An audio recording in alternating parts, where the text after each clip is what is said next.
Jonathan Kuminga has officially demanded a trade out of Golden State. And this is different from regular because we've seen guys like Kevin Durant request trades.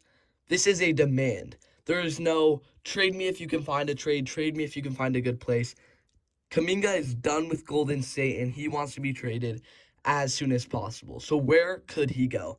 The number one team on the radar right now is the Sacramento Kings. They wanted him this summer, but the Warriors ultimately knew they'd have more leverage at the trade deadline. He'd be more valuable then. And we're able to get him on a 2-year, $22 million a year contract, which is not too bad. So in the deal I saw, the Kings would be giving up Keon Ellis and Malik Monk. And that's a steep price. I think they'd also be giving up a top 10 protected pick this year. And at the end of the day, that pick probably won't convey and it probably won't be a huge deal. But I do think that Keon Ellis is one of the better, defensive point guards in the NBA. So I feel like they could get more for more for Ellis than Kuminga is valuable for them.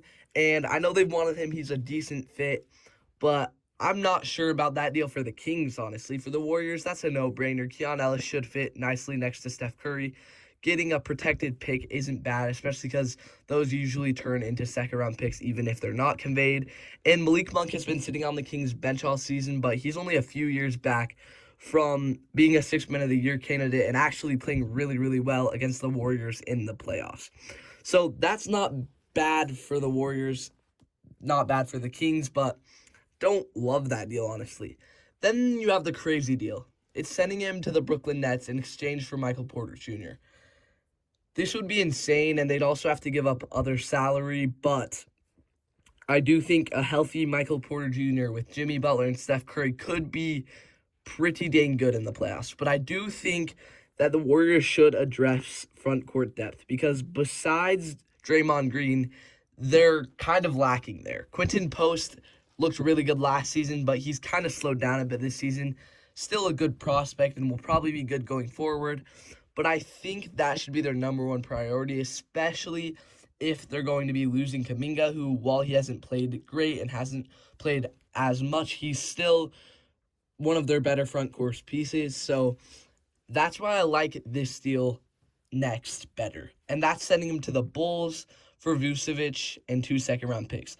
Not only is this good for the Warriors in the fact that Vucevic is an expiring contract, so at the end of the day, if it doesn't work out, they just let him walk and have a little bit of cap space next season. But Vucevic has been a good starter for the Bulls for the last few years, and adding him to Steph Curry, Draymond Green, Jimmy Butler, plus the other shooters they have could be definitely interesting, and they would also get second-round picks in that deal. So at the end of the day, if a lot of these deals fall through, this would not be bad in my opinion. And then you have this one that I kind of concocted myself, and this one, the Jazz would be getting Jonathan Kuminga, and I think it would be ultimately good for the Jazz. And although he does play the same position as Ace Bailey, and there's kind of a logjam in their front court, they're going to have no center depth, so they're going to basically be able to play some stretched lineups, some smaller lineups, and I don't think getting Kuminga would be too problematic for their development. So they would give up Yusuf Nurkic, who's been playing well, and he's also on an expiring deal, like Vucevic, to the Warriors. They would also get Tyrese Martin from the Nets just for salary reasons, and this would ultimately cut them $4 million as they'll be sending Melton to the Nets. The Jazz would in exchange get Kuminga, and they'd also get Gershon Yabusele from the Knicks, and the Knicks would throw second-round picks to the Warriors, and that's how they would help get this deal done for them. The Jazz take on Yabusele's salary, and the Knicks give up second-round picks for that. So ultimately, it would be Melton to the Nets, and for the Nets, it's not bad. Melton's been good, and I think they'd be able to flip him for a second-round pick at least, and if not, he'd be a solid vet. But they'd also probably get a second-round pick in this deal. The Knicks get off Yabusele, which would be extremely helpful for them. They're right at the tax line, so getting off about $3 million from Yabusele would be great. For the Jazz, Yabusele would fit nicely because in this deal, Kevin Love goes to the Knicks. So they would be losing all their front court depth in Nurkic and Kevin Love. So getting Yabusele, who has not been good for the Knicks, but he played well for the Sixers last year in a starting role often due to injuries. So in a place where he'd be starting a lot for the Jazz, I think he could be good. And on a smaller contract for 2 years, the Jazz could develop him into something.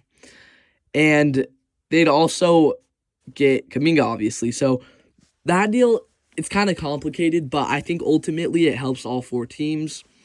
The Warriors, they kind of do get the short end of the stick here because Nurkic, while he's expiring like Vucevic, he's just not nearly as good. So unless they got a lot of second-round picks, I'm not sure how this does. And then another one I saw is sending him to the Lakers, and I just don't think this makes any sense for the Warriors. They would get Gabe Vincent, Maxi Kleber, and Dalton Connect in return for Jonathan Kuminga. And the Lakers have literally 0 second-round picks and aren't going to be willing to swap a pick for Jonathan Kuminga. So I just don't think that makes sense for the Warriors, getting no draft compensation, and Necht, who's fallen out of the Lakers rotation this year. And he is a good shooter, which is the type of player that has developed well with Steve Kerr. So I don't think them targeting Necht would be a bad idea, but for Kuminga, I just don't love it.